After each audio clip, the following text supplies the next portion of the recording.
Colour પણ બહુ fine આવ્યો બીટ એડ કરવાથી અને એનો ટેસ્ટ પણ મસ્ત લાગ્યો. તમે લોકો બી ટ્રાય કરજો ક્યારેક.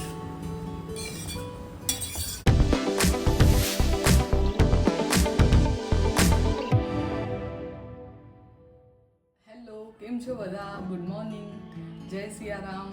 આજે આંધણછઠ છે, જે શ્રાવણ મહિનામાં સાતમ આવે છે.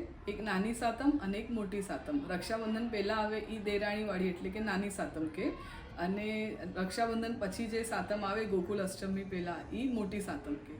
આજે બધી સ્ત્રીઓ ગુજરાત, કાઠિયાવાડ, સૌરાષ્ટ્રમાં આ એકદમ ખાસ તહેવાર ઉજવવામાં આવે છે. અને સાંજે 12 વાગ્યા પહેલાં ચૂલાને વ્યવસ્થિત પૂજા કરી અને પછી સાતમના દિવસે એને ઠંડુ રાખવામાં આવે છે. અને બધી સ્ત્રીઓ જેને બાળક હોય એ લોકો એક સાતમનો ઉપવાસ પણ રહે છે. અને આખો દિવસ ફેમિલી મળીને થેપલા, ગળ્યા થેપલા, પૂરી, દહીંવડા, પછી સેન્ડવિચની તૈયારી કરી કાઢે, પાણીપુરીની આગલા દિવસે તૈયારી કરી કાઢે. અને શીતલા સાતમના દિવસે બપોરે અને રાતનું એમ બેઉ ભોજન આગલા દિવસે જ બનાવવામાં આવે છે. અને પછી બધા સાતમમાં મંદિરે જઈ દર્શન કરીને આવી ઉપવાસ એકટાણા રહે અને પછી એનું જમે છે બધા સાથે. પછી કથા વાંચે, શીતળામાના મંદિરે જઈને પૂજા કરે છે. આવી રીતે રાંધણછઠ અને શીતળા સાતમનો તહેવાર ઉજવવામાં આવે છે. હવે હું રાંધણછઠની રસોઈ કરવાની તૈયારી કરી રહી છું. તો એમાં ગળી રોટલી, મેથીના થેપલા અને ઇવનિંગ માટે પાવભાજી બનાવીશ. અને એ પછી અમે આવતીકાલે જમશું. તો આ મેં ગોળવાળું પાણી લીધું છે. જે ગરમ પાણીમાં મેં ગોળને ઉકાળ્યો હતો થોડીક વાર માટે અને પછી ઠંડુ થવા દીધું.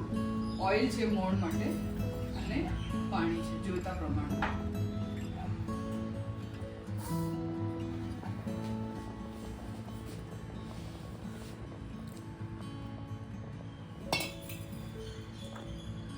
પહેલાં મેં ગોળનું પાણી એડ કર્યું અને હવે થોડું લોટ બાંધવા માટે તેલ નાખું છું. પહેલાં આને વ્યવસ્થિત રીતે મિક્સ કરી લઈએ. અને આ ગોળવાળી રોટલી મોસ્ટલી અમે આખા વર્ષમાં શીતળા સાતમ જ્યારે આવવાની હોય ને ત્યારે જ અમે આ બનાવીએ. અને એની ખાવાની મજા પણ આ સિઝનમાં જ આવે. થેપલા તો આપણે શું છે ઘણીવાર બનાવતા હોઈએ. થોડું પાણી એડ કરું છું. રોટલી જેવો જ લોટ બાંધવાનો છે.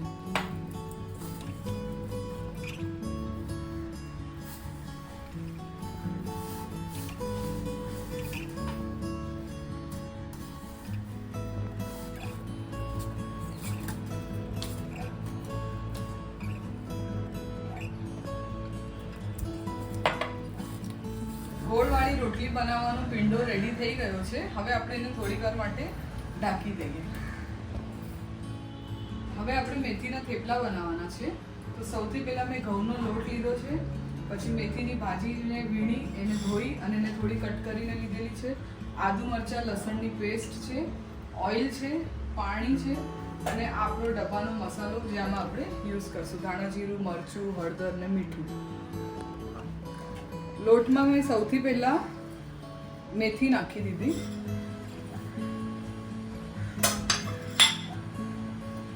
એના પછી આદુ મરચાં લસણની પેસ્ટ. પછી આમાં આપણે મીઠું એડ કરીએ જોઈતા પ્રમાણમાં. ધાણા જીરું અને હળદર.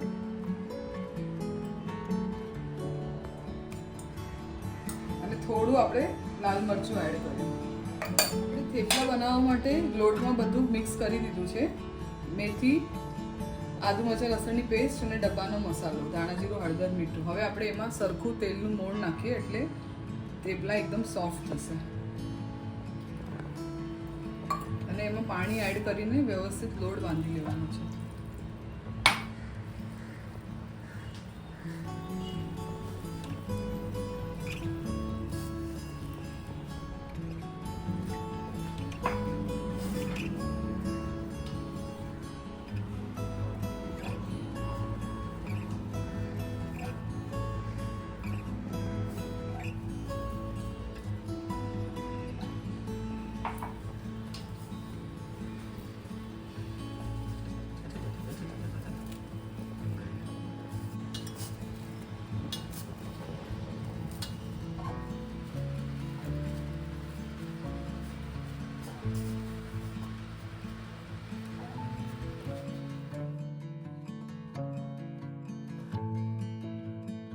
આવી રીતે આ મેથીના થેપલાનો પીંડો રેડી થઈ ગયો છે. હવે આપણે એને થોડીક વાર માટે ઢાંકી દઈએ. પાવભાજી બનાવવા માટે આપણે કયા કયા શાકભાજી જોશે? તો મેં ટમેટો કટ કરીને લીધા છે, કેપ્સિકમ છે, ઓનિયન છે, બીટ છે, બટેટા બાફીને લીધા છે અને વટાણા છે એને પણ મેં બાફ્યા છે અને આદુ મરચાં લસણની પેસ્ટ બનાવીને રાખી છે અને આમાં ઓઇલ છે. તમે બટરથી પણ વઘારી શકો છો પાવભાજી.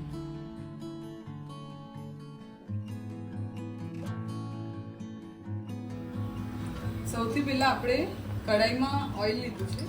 તેલ ગરમ થઈ જાય એટલે એમાં આદુ મરચાં લસણની પેસ્ટ એડ કરવાની અને વ્યવસ્થિત સાંકળી લેવાની છે.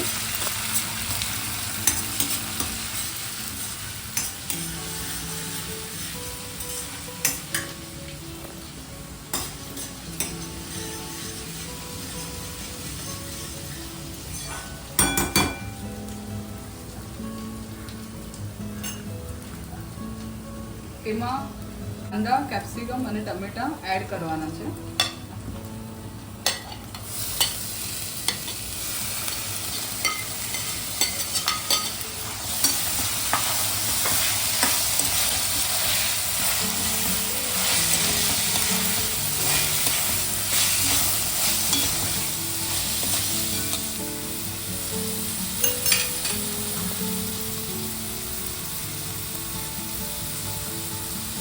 એટલે 5 મિનિટ ઢાંકી દઈશું.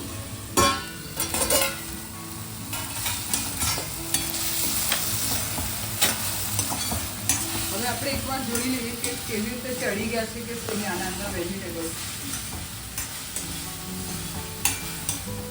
ત્યાં સુધી મેં પટેટો અને વટાણાને સ્મેશ કરી લીધું છે.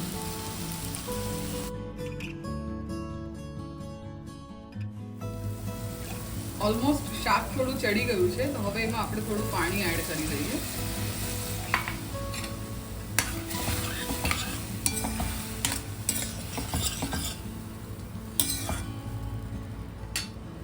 સૌથી પહેલામાં આપણે ધાણા જીરું એડ કરવાનું, પછી હળદર, લાલ મરચું અને જોઈતા પ્રમાણમાં મીઠું. હવે આપણે એને મિક્સ કરી લઈએ વ્યવસ્થિત.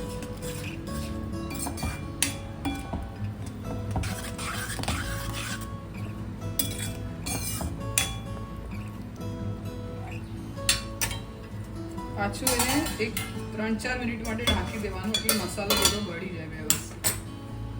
હું પાવભાજીમાં બીટ પણ એડ કરું છું. એક તો કલર પણ સારો આવે ભાજીનો અને ટેસ્ટ પણ મસ્ત લાગે.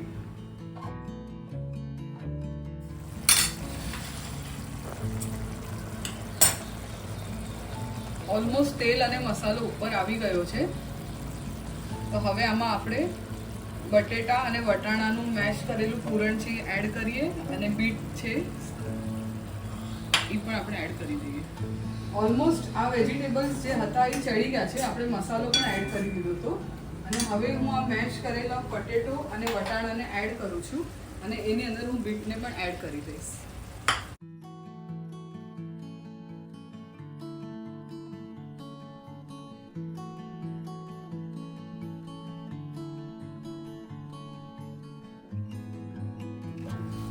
હવે એમાં આપણે પહેલા થોડું પાણી એડ કરી દઈએ.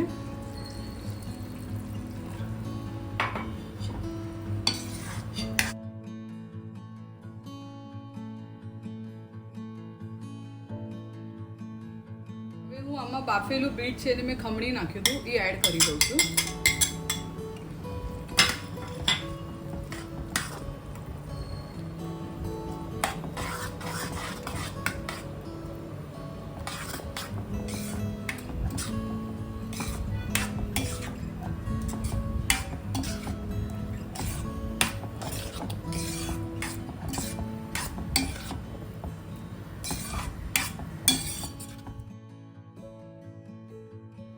તો જો ભાજીનો કલર પણ બહુ ફાઇન આવ્યો બીટ એડ કરવાથી અને એનો ટેસ્ટ પણ મસ્ત લાગ્યો. તમે લોકો બી ટ્રાય કરજો ક્યારેક.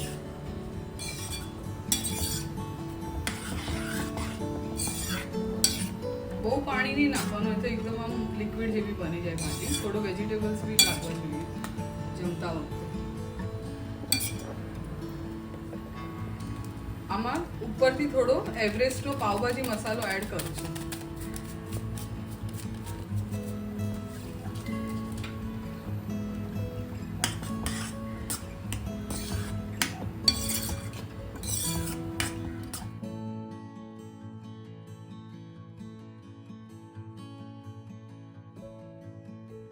હવે ઓલમોસ્ટ ભાજી રેડી થઈ ગઈ છે, તો હવે એને થોડુંક જ મેશ કરવાનું છે આપણે. સરખી રીતે ભાજી થોડી ઉકળીએ ને પછી એનો ટેસ્ટ હજી મસ્ત હશે, એટલે ચડી જશે ઓલમોસ્ટ અંદરના બધા જ વેજીટેબલ.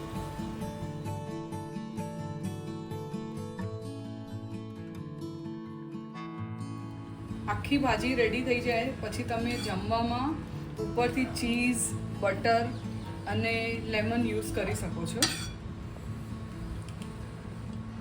ભાજી જે આપણે મેશ કરી હતી પાછી મેં એને ગેસ પર મૂકી અને થોડીક વાર એને વ્યવસ્થિત ઉકળવા દીધી, તો જો ઓલમોસ્ટ બહુ મસ્ત મિક્સ થઈ ગઈ છે ભાજી.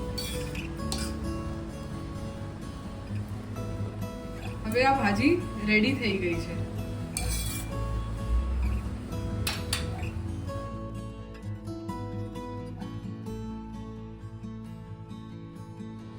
હવે આપણે ગળી રોટલી બનાવી કાઢીએ. પહેલા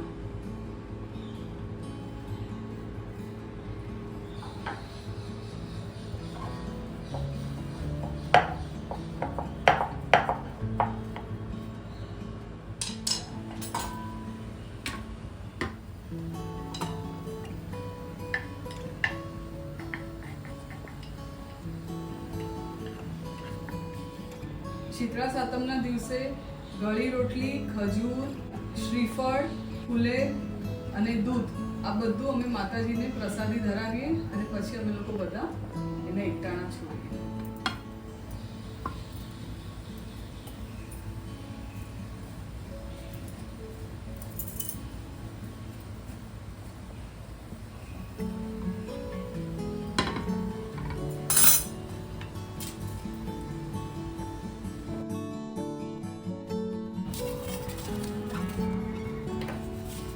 પછી આમાં ઘી ચોપડી આવી રીતે ગળી રોટલી રેડી થઈ જાય છે. જે થેપલાનો લોટ બાંધીને રેડી કર્યો હતો, હવે હું એના થેપલા રેડી કરું છું. તો સૌથી પહેલા આપણે એક નાનો મીડિયમ સાઇઝનો ગોળનું લેવાનું અને બસ આપણે જેવી રીતે રોટલી વણી એમ વણી કરવાનું.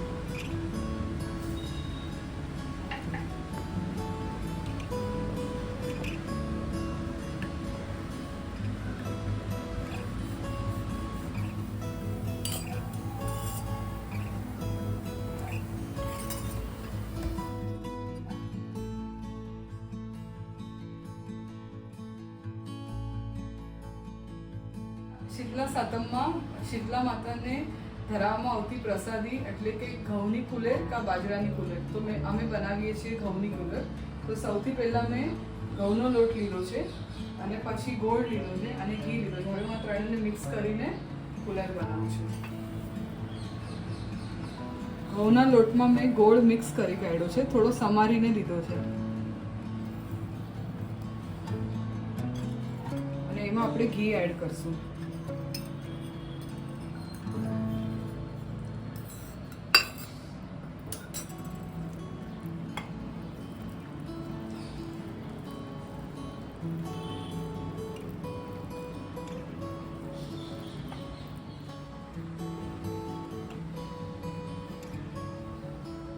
શીતલા માતાજીને કાલે ધરવામાં આવતી ઘઉંના લોટની કુલેર તૈયાર થઈ ગઈ છે. કાલે શીતળા સાતમ છે, તો આજે રાંધણ છઠના દિવસે ઓલમોસ્ટ મેં ગોળવાળી રોટલી, થેપલા, બટેટાની સૂકી ભાજી અને પાવભાજીની ભાજી રેડી કરી કાઢી છે અને માતાજીને ધરવા માટે, શીતલા માતાને ધરવા માટે કુલેર છે એ પણ મેં બનાવીને રેડી રાખી છે.